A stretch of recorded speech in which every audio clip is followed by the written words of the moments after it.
ومن لم يحكم بما انزل اللہ فاولئک هم الظالمون۔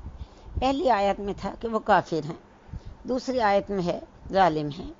ومن لم يحكم بما انزل اللہ فاولئک هم الفاسقون۔ یہ تیسری آیت میں ہے کہ وہ فاسق ہیں، ناہنجار ہیں۔ اب آپ یہ دیکھیے کہ دنیا میں کتنے ممالک ہیں جہاں اللہ کا قانون نافذ ہے۔ آج روئے زمین پر کوئی ایک بھی ایسا ملک نہیں ہے جہاں شریعت اسلامی پورے طور پر نافذ ہو اور اسلام کا مکمل نظام ہو۔ وَأَنزَلْنَا إِلَيْكَ الْكِتَابَ بِالْحَقِّ، اور ہم نے آپ صلی اللہ علیہ وسلم آپ پر کتاب نازل فرما دی حق کے ساتھ۔ اور انزلنا، ہم نے نازل کر دی، الیکا، تیری طرف، الکتاب، یہ خاص کتاب قرآن پاک کی بات ہو رہی ہے، بالحق، حق کے ساتھ، مصدقا لما بین یدیہ من الکتاب ومہیمنا علیہ، جو اپنے سے پہلی کتابوں کی تصدیق کرنے والی ہے اور ان پر نگران بھی ہے۔ مصدقاً، یہ وہی لفظ آ گیا، تصدیق کرنے والی ہے، لما، اس کی جو بین یدیہ، جو سامنے ہے، من الکتاب، کتابوں میں سے، ومہیمنا، اور نگران ہے۔ مہیمنا اللہ کا نام بھی ہے، مہیمنا کا مطلب ہوتا ہے نگرانی کرنے والا، علیہ، اس پر۔ یہ کتاب یعنی تورات اور انجیل کی مصداق بھی ہے اور مصدق بھی ہے، اور اس کی حیثیت کسوٹی کی سی ہے۔ پہلی کتابوں کے اندر جو تحریفات ہو گئی تھی، اب ان کی تصحیح قرآن پاک کے ذریعے ہوگی۔ یہ بتا دیا گیا ہے کہ یہ جو قرآن پاک ہے یہ اپنے سے پہلی کتابوں کی تصدیق بھی کرتی ہے، اور اس میں جو تحریفات انہوں نے کر دی تھی اب ان کی تصحیح قرآن پاک کے ذریعے کریں گے اللہ پاک۔ فاحکم بینہم بما انزل اللہ، تو پاس آپ صلی اللہ علیہ وسلم آپ بھی فیصلہ کر دیں ان کے درمیان اس قانون کے مطابق جو اللہ نے نازل فرمایا۔ احکم، فیصلہ کر دیں، بینہم، ان سب کے درمیان، بما، اس کے بارے میں جو انزل اللہ، جو اللہ نے نازل فرمایا، یعنی آپ صلی اللہ علیہ وسلم آپ ان کے درمیان اس قانون کے مطابق فیصلہ کریں جو اللہ نے نازل فرمایا۔ ولا تتبع اہواءہم عما جاءک من الحق، اور نہ پیروی کرنا ان کی خواہشات کی اس حق کو چھوڑ کر جو آ چکا آپ صلی اللہ علیہ وسلم کے پاس۔ ولا تتبع، وا اور لا نہیں، تتبع تو پیروی کرنا، اہواء خواہشوں کی، ہم ان سب کی، اما ان کے بارے میں جو جاء آ گیا کا تیرے پاس، من الحق، حق کو چھوڑ کر جو آپ صلی اللہ علیہ وسلم آپ کے پاس آ گیا، وہ اپنی خواہشیں لے کر آ گئے ہیں، آپ صلی اللہ علیہ وسلم کے پاس آتے ہیں تو آپ صلی اللہ علیہ وسلم آپ ان کی خواہشات کی پیروی بالکل نہ کرنا۔ لِكُلٍّ جَعَلْنَا مِنْكُمْ شِرَةً وَمِنْهَاجًا، تم میں سے ہر ایک کے لیے ہم اپنے ایک شریعت اور ایک راہ عمل طے کر دی ہے۔ لِكُلِّ، ہر ایک کے لیے، جعلنا، ہم نے بنا دی ہے یا طے کر دی ہے، منکم، تم سب میں سے، شرعتاً، ایک شریعت، منہاج کہتے ہیں راستے کو، ومنہاجا، اور ایک راہ عمل یا ایک راستہ، یعنی جہاں تک شریعت کا تعلق ہے سب کو معلوم ہے کہ شریعت موسوی یعنی حضرت موسیٰ علیہ السلام کی شریعت جو تھی وہ شریعت محمدی صلی اللہ علیہ وسلم سے مختلف تھی۔ مزید برآں رسولوں کے منہاج طریقہ کار میں بھی فرق تھا۔ مثلا حضرت موسیٰ علیہ السلام کے راستے میں ہم یہ دیکھتے ہیں کہ حضرت موسیٰ علیہ السلام ایک مسلمان امت بنی اسرائیل کے بھیجے ہوئے تھے، وہ امت جو کہ دبی ہوئی تھی، پسی ہوئی تھی، غلام تھی، اس میں اخلاقی خرابیاں بھی تھیں، دینی اعتبار سے بھی کمزور تھے وہ لوگ، اور وہ آل فرعون کے ظلم و ستم کا تخت مشق بنی ہوئی تھی۔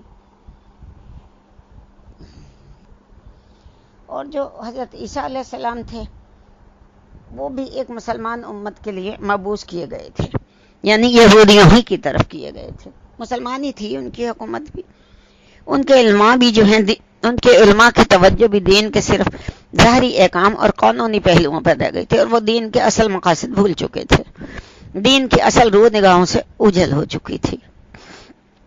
اس سارے بگاڑ کی اصلاح کے لیے حضرت مسیح علیہ السلام کو اللہ تعالیٰ نے ایک خاص راستہ، ایک خاص طریقہ کار عطا فرمایا، اور جو محمد مصطفیٰ صلی اللہ علیہ وسلم کو ان لوگوں میں مبعوث کیا گیا جو مشرک لوگ تھے، ان پڑھ تھے، کسی نبی کے نام سے ناواقف تھے، سوائے یہ کہ حضرت ابراہیم علیہ السلام کے ان کا احترام بھی وہ اپنے جد امجد کے طور پر کرتے تھے، بلکہ ایک نبی کے طور پر نہیں کرتے تھے۔ کوئی شریعت ان میں موجود نہیں تھی، کوئی کتاب ان کے پاس نہیں تھی۔ تو پھر اللہ نے کیا کیا؟ حضرت محمد صلی اللہ علیہ وسلم کے ذریعے دعوت اور تبلیغ کے ذریعے ان میں صحابہ کرام کی ایک عظیم جماعت پیدا کی، انہیں حزب اللہ بنایا، اور پھر اس جماعت کو ساتھ لے کر آپ صلی اللہ علیہ وسلم نے کفر، شرک اور آئمہ کفر کے خلاف جہاد و قتال کیا، اور بالا آخر اللہ کے دین کو اس معاشرے میں قائم کر دیا۔ یہ ہے منہاج صحیح محمد صلی اللہ علیہ وسلم کا۔ تو یہ مفہوم ہے اس آیت کا، لِكُلٍّ جَعَلْنَا مِنْكُمْ شِرَةً وَمِنْهَاجًا، اور ہم نے تم میں سے ہر ایک کے لیے ایک شریعت اور ایک منہاج مقرر کر دیا ہے۔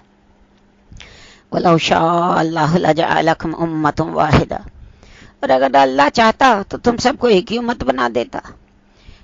اور لو اگر شاء چاہتا اللہ، لا یقیناً جعل بنا دیتا کم تم سب کو امتن ایک امت، واحدہ ایک ہی امت، ولکن لیبلوکم فیما آتاکم، لیکن اس نے یہ چاہا کہ اس چیز میں تمہیں آزمائے جو اس نے تم کو عطا کی، اور لیکن لی تاکہ وہ یبلوا وہ آزمائے کم تم سب کو، فی اس میں جو آتاکم اس نے تم کو عطا کی۔ یعنی اللہ کی حکمت تو اس چیز کی متقاضی ہوئی کہ جس کو جو کچھ دیا جا رہا ہے اس کو اس کے حوالے سے آزمائے۔ اب ہمارے لیے اصل اسوہ نہ تو حضرت موسیٰ علیہ السلام نہ حضرت عیسیٰ علیہ السلام، بلکہ اب تو ہمارے لیے جو اسوہ مصداق ہیں وہ حضرت محمد صلی اللہ علیہ وسلم کی ذات مبارکہ ہے۔ حضرت عیسیٰ علیہ السلام نے اگر شادی نہیں کی تو وہ ہمارے لیے اسوہ نہیں ہے، ہمیں تو حضور پاک صلی اللہ علیہ وسلم کے فرمان کو پیش نظر رکھنا ہے۔ اب ہم پر یہ فرض ہے کہ ہم حضور پاک صلی اللہ علیہ وسلم کے منہج پر گہرا شعور حاصل کریں اور اسی راستے پر چلیں جس پر حضور پاک صلی اللہ علیہ وسلم چلے۔ جس طرح آپ صلی اللہ علیہ وسلم نے دین کو قائم کیا، غالب کیا، ایک نظام برپا کیا، پھر اسی نظام کے تحت اللہ تعالیٰ کا قانون نافذ کیا، اسی طرح ہم بھی اللہ کے دین کو قائم کرنے کی کوشش کریں۔ فاستبقوا الخیرات، تو پھر تم نیکیوں میں ایک دوسرے سے آگے نکلنے کی کوشش کرو۔ الا اللہ مرجعکم جمیعا، اور اسی کی طرف تم سب کا لوٹنا ہے۔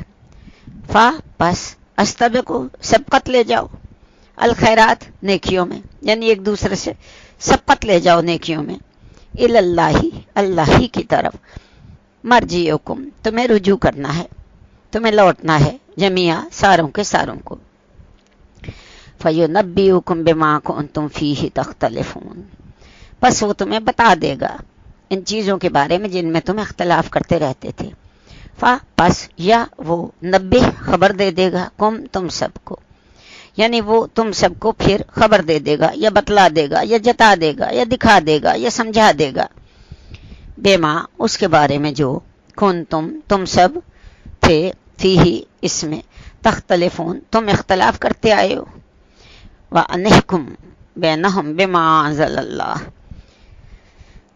اور آپ صلی اللہ علیہ وسلم فیصلے کیجئے ان کے مابین اس شریعت کے مطابق جو کہ اللہ نے اتاری، اور ان یہ کہ احکم فیصلہ کریں، بینہم ان سب کے درمیان، بما اس کے مطابق جو انزل اللہ نے اتاری، ولا تتبع اہواءہم اور ان کی خواہشات کی پیروی نہ کریں، اور لا نہیں، تتبع تو پیروی کر، اہوا خواہشوں کی، ہم ان سب کی۔ آج ہمارا کیا حال ہے؟ ہم کن لوگوں کی خواہشات کی پیروی کر رہے ہیں؟ آج ہم احکام الہی کو پس سے پش ڈال کر اپنے سیاسی پیشواؤں کی خواہشات کی پیروی کر رہے ہیں۔ جو وہ چاہتے ہیں قانون بنا دیتے ہیں، جو وہ چاہتے ہیں فیصلہ کر دیتے ہیں، اور پوری قوم اس کی پابند ہو جاتی ہے۔ ہم اس جال سے اسی صورت میں نکل سکتے ہیں کہ ایک زبردست جماعت بنائیں، طاقت پیدا کریں، ایک بھرپور تحریک اٹھائیں، قربانیاں دیں، جانیں لڑائیں، تاکہ یہ موجودہ نظام تبدیل ہو، اللہ کا دین قائم ہو، اور پھر اس دین کے مطابق ہمارے فیصلے ہوں۔ تو اس آیت میں حضور پاک صلی اللہ علیہ وسلم کو ایک بار پھر سے تاکید کی جا رہی ہے کہ آپ صلی اللہ علیہ وسلم ان کی خواہشات کی پیروی مت کیجیے اور اللہ کے احکام کے مطابق فیصلے کیجیے. وَاحْذَرْهُمْ أَن يَفْتِنُوكَ عَن بَعْدِ مَا أَنزَلَ اللَّهُ إِلَيْكَ. اور ان سے ہوشیار رہیے، ان سے بچیں. ایسا نہ ہو کہ یہ لوگ آپ کو ان میں سے کسی چیز میں فتنے میں ڈال دیں جو اللہ نے آپ پر نازل کی ہے. اور حذرا بچیں، ہم ان سب سے ہوشیار رہیں. ان کے یفتنوں کا وہ فتنے میں ڈال دیں، ان کے بارے میں، بعد ما انزل اللہ ان بعض چیزوں میں سے جو اللہ نے آپ کی طرف نازل کی ہیں. الیکا تیری طرف، یعنی ہر طرف سے دباؤ آئے گا، لیکن آپ صلی اللہ علیہ وسلم کو ثابت قدمی سے کھڑے رہنا ہے اس شریعت پہ جو اللہ تعالیٰ نے آپ صلی اللہ علیہ وسلم پہ نازل فرمائی ہے. فَإِن تَوَلَّوْا پھر اگر وہ مڑ جائیں، پھر منہ پھیر لیں. پس ان اگر تولو وہ منہ پھیر لیں، مڑ جائیں، روگردانی کر لیں، اراض کر لیں. فَعْلَمْ أَنَّمَا يُرِيدُ اللَّهُ أَن يُصِيبَهُم بِبَعْضِ ذُنُوبِهِمْ تو پھر جان لیجئے کہ اللہ تعالیٰ انہیں ان کے بعض گناہوں کی سزا دینا چاہتا ہے. پس عالم جان لے، تو جان لے، یعنی عالم یہ فعل امر ہے تو جان لے.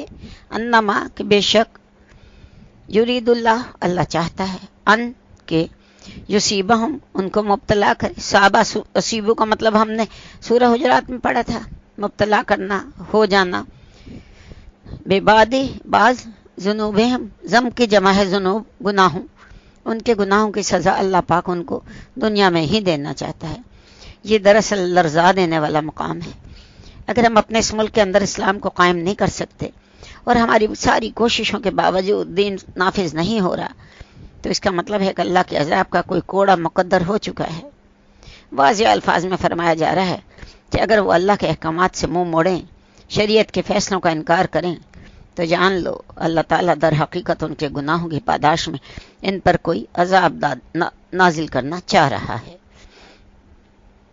وَإِنَّ كَثِيرًا مِنَ النَّاسِ لَفَاسِقُونَ اور بے شک ان میں سے اکثر لوگ فاسق ہیں. وَإِنَّ اور بے شک، کثیرن زیادہ تر، من الناس لوگوں میں سے، لا فاسقون یقیناً نافرمان ہیں، یقیناً فاسق ہیں.